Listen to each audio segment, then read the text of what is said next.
Mpendwa mtazamaji wangu, na kukaribisha katika kipindi cha Biblia iliyoota mabawa. Mimi ndi mtumishi wako, naitwa mchungaji Lemareka Twaro Kibasisi. Ninakukaribisha kwa ombi la kufungua kipindi hiki. Baba Mungu Mwenyezi, wema wako ni mkuu. Umetupatia nafasi na fursa hii ya kutafakari juu ya Biblia, neno la uzima ambalo umetupatia liwe mbaraka kwetu, liwe mbaraka kwangu na liwe mbaraka kwa mpendwa mtazamaji. Baba, jidhihirishe kwa njia ya maandiko matakatifu ili Biblia inayopaa angani ikawe mbaraka kwa walimwengu na kwa mataifa yote, kwa kila taifa, kabila, lugha na jamaa, kwa jina la Yesu Mwokozi wetu, amina. Biblia iliyoota mabawa.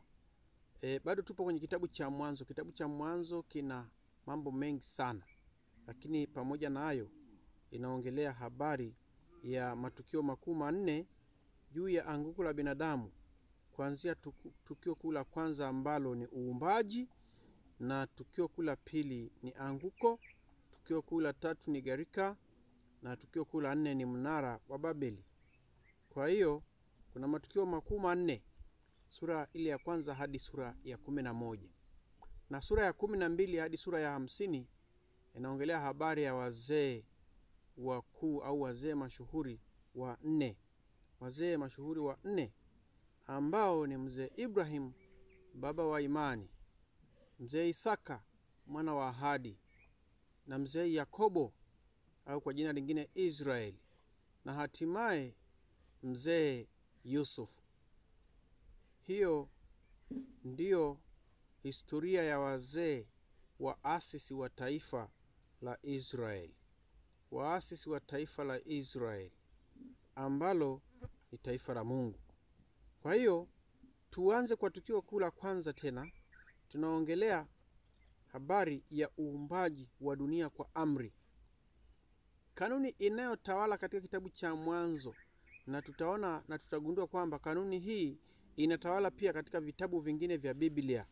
Ni kanuni ya makerubi.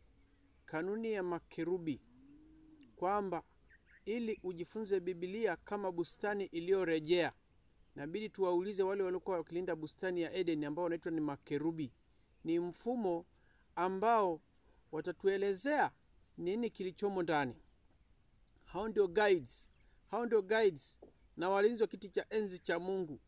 Sasa sisi binadamu hatuwezi kumfahamu Mungu kikamilifu, lakini tunaweza tukapata habari kwa wale ambao wapo karibu na kiti chake cha enzi. Maana Mungu Mwenyezi anaitwa Bwana wa majeshi, akaaye katikati ya makerubi. Tuwachukue hao kama spiritual guides, kama viongozi watakao tuelekeza. Na kwa vile hao ndio wanabeba kiti cha enzi cha Mungu, Roho wa Mungu aliyewaongoza manabii walitumwa wakitoka kwa Bwana wa majeshi akaaye katikati ya makerubi. Tuangalie kitabu cha Mwanzo sura ya kwanza na ya pili. Inaonyesha kwamba dunia imeumbwa kwa amri. Ni uumbaji wa dunia kwa amri au kwa neno la Mungu. Mungu ni muumbaji, na tunaona ya kwamba hitimisho la uumbaji huo ni pumziko la siku ya 7, ishara au alama ya kuhesabiwa haki kwa imani katika Mungu aliye muumbaji. Tuangalie mchakato wa uumbaji. Jinsi gani Mungu aliumba hii dunia. Kuna utambulisho. Tunaona Roho wa Mungu akifunika hekalu la ulimwengu kwa mbawa zake. Akifunika hekalu la ulimwengu, Roho wa Mungu alitulia juu ya vilindi vya maji. Na hilo fungu tunalipata katika Mwanzo sura ya kwanza mstari wa 2. Nayo nchi ilikuwa ukiwa tena utupu, na giza lilikuwa juu ya uso wa vilindi vya maji. Roho ya Mungu katulia juu ya uso wa maji. Roho ya Mungu katulia juu ya uso wa maji. Huo ndio mchakato wa uumbaji, na anasema huo ni utambulisho. Tunakuja kugundua baadaye kwamba ni mbawa za makerubi juu ya kiti cha rehema. Ni mbawa za makerubi juu ya kiti cha rehema. unaweza kusoma kutoka sura ya 25 fungu la 17, kutoka 25 fungu la 17 na kuendelea. Anasema hivi, nawe fanya kiti cha rehema cha dhahabu safi, urefu wake utakuwa dhiraa 2.5 na upana wake dhiraa 1.5. Nawe fanya makerubi 2 ya dhahabu, uyafanye ya kazi ya kufua katika hiyo miisho ya kiti cha rehema, huku na huku. Weka kerubi moja mwisho mmoja na kerubi la pili mwisho wa pili. Fanya hayo makerubi ya kitu kimoja na kiti cha rehema, mwisho huku na mwisho huku. Nayo hayo makerubi yatainua mabawa yao juu na kukifunika hicho kiti cha rehema, kwa maana mabawa yao na nyuso zao zitaelekea hili na hili. Nyuso za hayo makerubi zitaelekea kiti cha rehema. Weka kiti cha rehema juu ya hilo sanduku, kisha utie huo ushuhuda nitakao kupatia ndani ya sanduku. Alafu fungu la 22 na hitimisha hapo, anasema, nami nitaonana nawe hapo na kuzungumza nawe pale nilipo juu ya kiti cha rehema, katikati ya hayo makerubi 2 yaliyo juu ya sanduku la ushuhuda, katika mambo yote nitakayokuagiza kwa ajili ya wana wa Israeli. Mungu anatawala ulimwengu akiwa katikati ya makerubi. Na hivyo hata kabla wanadamu hawajaumbwa, bado Mungu aliumba ulimwengu akiwa kwenye kiti chake cha enzi katikati ya makerubi. Maana anasema, nitaonana nawe hapo, nitazungumza nawe pale nilipo juu ya kiti cha rehema.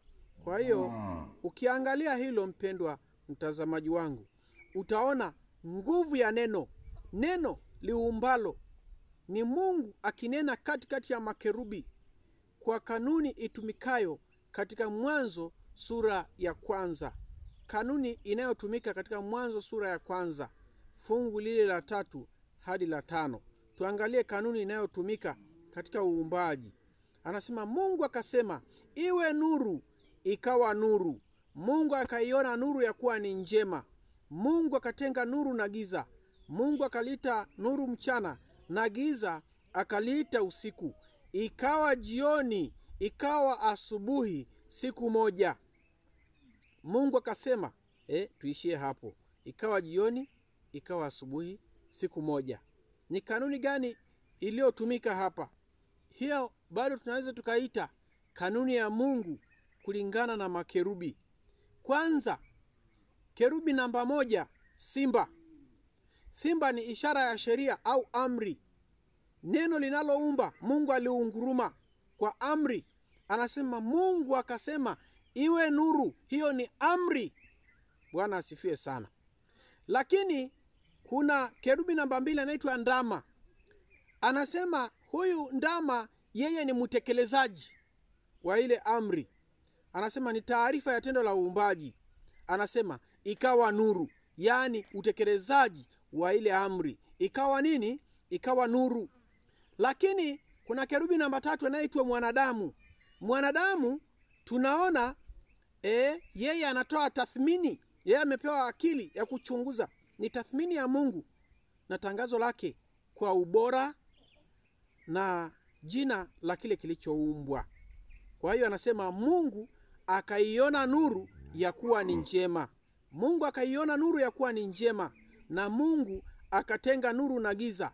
Mungu akaita nuru mchana na giza akaliita usiku. Hapa tunaona uso wa kerubi mwanadamu. Kama vile Adamu alivyopewa kuita majina ya wanyama kulingana na uchunguzi wake, alivyoyachunguza tabia zao, ndivyo Mungu anavyolebo uumbaji wake. Ndivyo Mungu anavyopatia majina.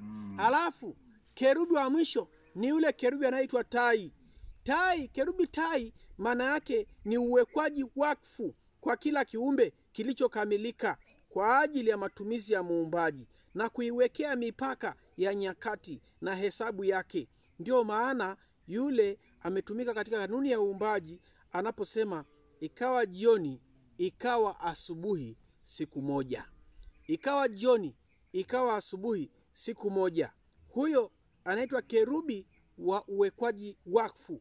Kwa hiyo tunaona kerubi simba anasimama badala ya neno linaloumba au amri. Kerubi ndama anasimama badala ya utekelezaji wa hilo neno, yani ikawa nuru, ripoti, taarifa ya tendo lililokamilika la uumbaji. Lakini kerubi mwanadamu anasimamia tathmini ya Mungu na tangazo lake kwa ubora na jina la kile kilichoumbwa na Mungu. Mungu akaiona nuru ya kuwa ni njema. Mungu akatenga nuru na giza. Mungu akaita nuru mchana na giza akaliita usiku. Huyo ni kerubi mwanadamu. Bwana asifiwe sana. Lakini hatimaye kerubi wa mwisho tunaona tai. Anaongelea dimension ya wakati. Anaongelea kerubi tai. Anaongelea uwekwaji wakfu wa kile kiumbe kilichoumbwa, kilichokamilika. Bwana asifiwe sana. Na hili lilitendeka kwa siku zote za uumbaji. Lile juma la kwanza la uumbaji, Mungu anaandaa dunia kwa ajili ya makazi ya wanadamu. Na wanadamu wanapoumbwa wanakuwa ni wahudumu wa patakatifu. Bwana asifiwe sana. Kwa hiyo utaweza ukaona na ukabainisha pia hata katika uumbaji kuna kutenganisha mara 4, halafu kuunganisha mara 4. Kutenganisha mara 4, halafu kuunganisha mara 4. Kwa hiyo tunaona siku ya kwanza Mungu alipoumba ni nuru imulikayo. Mungu ni nuru inayomulika. Na tunaweza tukaona Yesu akihusisha kurudi kwake na umeme atakaporudi mara ya pili. Na hali kadhalika katika hekalu lililorejeshwa katika Ezekieli tunaona utukufu wa Mungu ukitokea upande wa mashariki ukirudi hekaluni. Kwa hiyo nuru ile ya utukufu wa Mungu, tunaona nuru inayomulika. Kwa hiyo tunaweza tukaangalia sasa juu ya uumbaji, Mungu anavyoumba.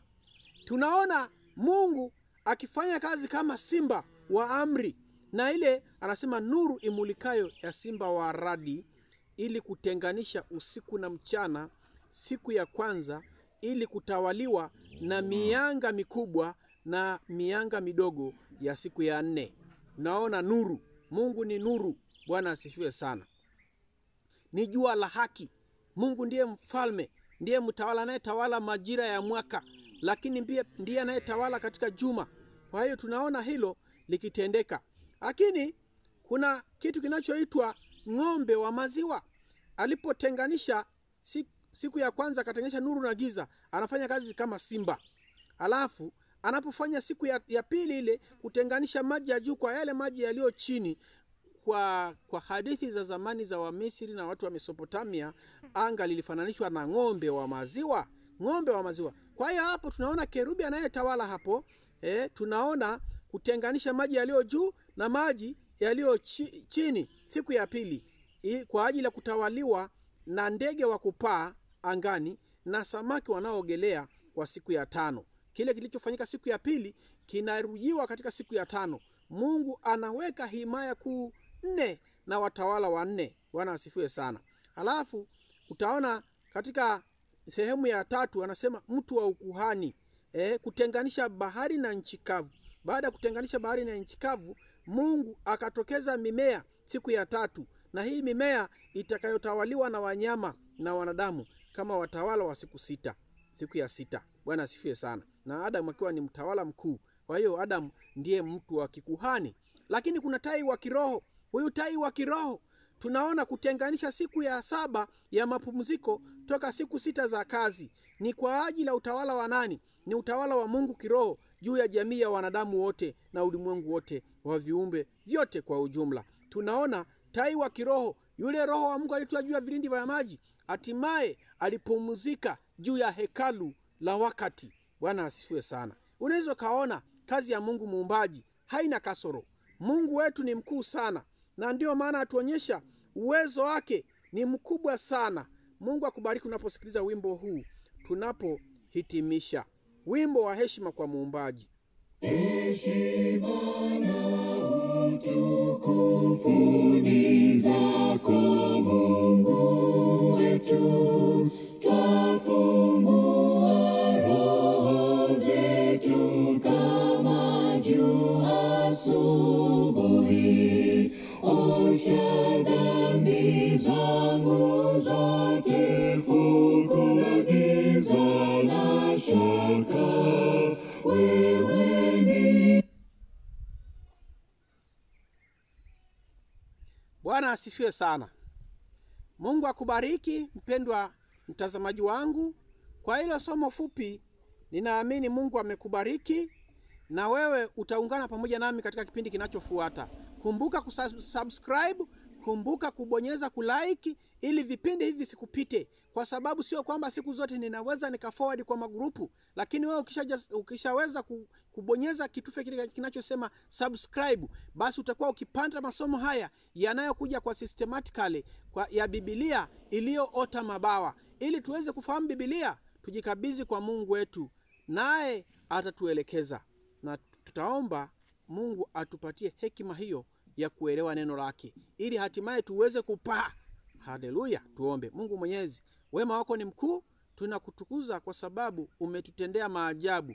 Jidhihirishe kati yetu leo, na kwa mpendwa msikilizaji na mtazamaji popote pale ilipo, kwa mbariki yeye na familia yake, aweze kujifunza na kujisalimisha kwako. Umuumbe upya, uniumbe upya, tuweze kuwa viumbe vipya vilivyo na utii katika mamlaka ya mbinguni. Kwa jina la Yesu Mwokozi wetu, amena.